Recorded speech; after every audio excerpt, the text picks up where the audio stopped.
How can you stop the downtime on the Apple Watch? Let's get started. If you're new here, most definitely subscribe so you do not miss tutorials and videos like this one. So you could mean the actual like school time, which is probably the thing which you have in mind. Is like a separate downtime period for the Apple Watch. So if you have that in mind, you can just see the screen that it's like turned on at this moment.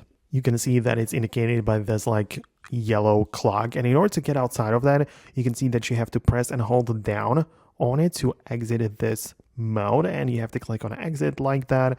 And it might be set up with a passcode, or there might be something else going on with this which is like limiting this, but that is the most fundamental way to get outside of that.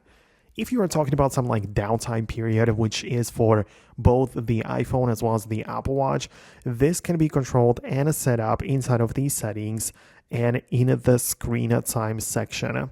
Within here, we have all of the different like controls for it. So there is the content and privacy restrictions. That's kind of important. But also we have the communication limits, downtime, apps allowed, and all of these kind of thing, right? So downtime can be managed and set up right here. You can disable it or stop the scheduling, which might be in place. So many different things, but it's all part of this screen time section most likely. So using this, as long as you have access to everything, then you will be able to set up and remove all of the restrictions and a downtime and all of the things which you are likely interested in.